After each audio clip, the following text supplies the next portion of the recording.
Gotta stop and refuel. This is like pulled pork with field peas, celery, carrots on rice. Very cool. And I got some pineapple lemonade. Oh yeah, this is so good, man. I'd let this pork sit and stew for about an hour. Easy. And this episode of Direct Edition is brought to you by Liz by Kimmy, Cooking KD, and everybody's favorite Dr. Marion. My faith off mall from China. You know how we do on these videos. Let's get into some comics. Be sure to check out some of my latest videos. One of my latest videos is Comics in the Dungeon, which I tear apart comic book windows comic book collection that's left here in the dungeon. You also have Diamond Select Deathstroke. And scroll down to watch some of my favorite videos on my complete NECA Friday the 13th collection. You girls and guys be safe out there, and I will catch you later. Peasies. All right, so let's get right into it. So, this is Summer Comic Book Windows collection. Supreme was one of my favorite heroes until they depowered him in Image. I don't know why they did that. And they gave him like the Hammer of Thor, which really sucks. But his earliest run, this is number 2. Number 3 was my favorite when he went through the airport and just literally did a tornado with his hands and just chopped everybody into pieces, all the bad guys. But this is Supreme number 2. Stormwatch. I know Stormwatch was Jim Lee at first, but pretty cool. Some Image, some indies. This is your indie corner. I haven't been able to say that in a long time. So you got Stormwatch number 28. The Tempest DC number 1. I have no idea what this is. I need to get on my comic book game and figure out what that is. So he got another thing of Legion of Superheroes. This is a special. It feels like something's in the back. Okay. Dark Side cover. Very cool. This is, like I said, one of the, this comes from the old school Toy Biz Marvel Legends. That run. I don't have that Ghost Rider. I really need him.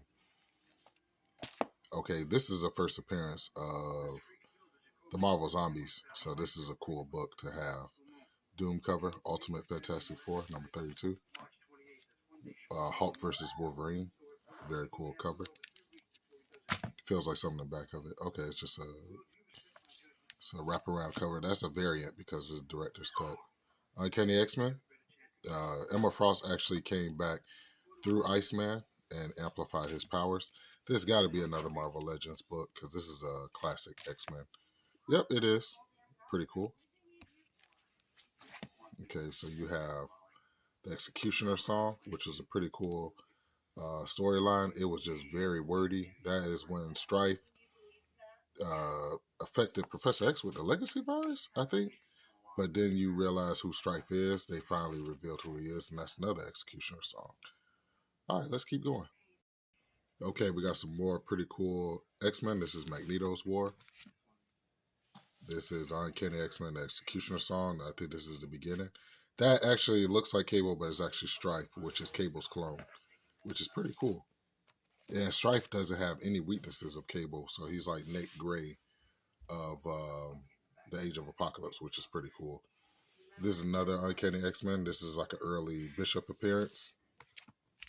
Here is John Romita Jr.'s X-Men. Uncanny X-Men. I never really picked this one up, but I need to. Nice glossy cover.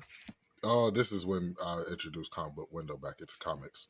And he always appreciates the fact that me and him started collecting comic books around this time, and this is Tan's artwork. This is when they brought back Vulcan. This is when they introduced Vulcan, and just so happened, here we have Vulcan, who is Cyclops and Havoc's younger brother. Their dad is a space pirate named Kazar, who is actually the guy who runs the Starjammers. So very cool. Look. This is more. See Havoc and Polaris. So that is Cyclops' youngest brother, and Polaris is actually Magneto's daughter. I think they're trying to change it. And this is when they introduce a new Shi'ar character into the X-Men folklore. I didn't know why they didn't keep him. He was pretty cool, and he actually had a relationship with Rachel Gray, who is Jean and Scott's daughter from the future. Darwin, you have Nightcrawler. It's very cool. It's a Emperor Vulcan now. You know, Emperor Vulcan got to be very powerful if he was able to take Gladiator and grab him by the throat. But Gladiator actually punched him so hard that he punched his right eye out, which is very cool. So Vulcan is, phew, Cyclops' younger brother is a beast. More the Emperor Vulcan story, that is Professor X. I think he put Professor X in the incubator. The Shi'ar actually took Vulcan, who was in his mother's stomach, put him in this incubator, and actually made him bigger, or made him grow up faster. No wraparound cover. That is Kazar, Cyclops' father, and these are the Starjammers, which is pretty cool.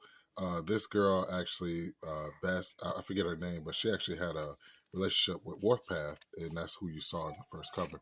Now, Vulcan actually flew into space, and he actually started a relationship with, what's her name? Warbird, who is the Shi'ar's princess. That is, shoot, the older brother who you saw in the Dark Phoenix saga in the X-Men 1990s comic book series. Cartoon series. I forget his name. Jesus Christ. But I remember all of them. Very cool. See, more Emperor Vulcan. They actually did a little run, and me and comic book window was going crazy. What do you guys think? I think this is pretty cool. There's Warpath. Yeah, let's keep going. Superman War, Witchblade, and yeah, I think it's pretty cool. What do you guys think? All right, let's do this. And so, once again, I'd like to thank you guys and girls for tuning in to another episode of Direct Edition. The channel is Fred Hall Direct Edition. Like, subscribe, share. Remember, words of wisdom. Focus on the ones that show you love. And the ones that don't show you love, hey, we're just going to keep our rolling without them. The name of the channel is Fred Hall Direct Edition. I will catch you girls and guys later. Be safe out there. Peasy.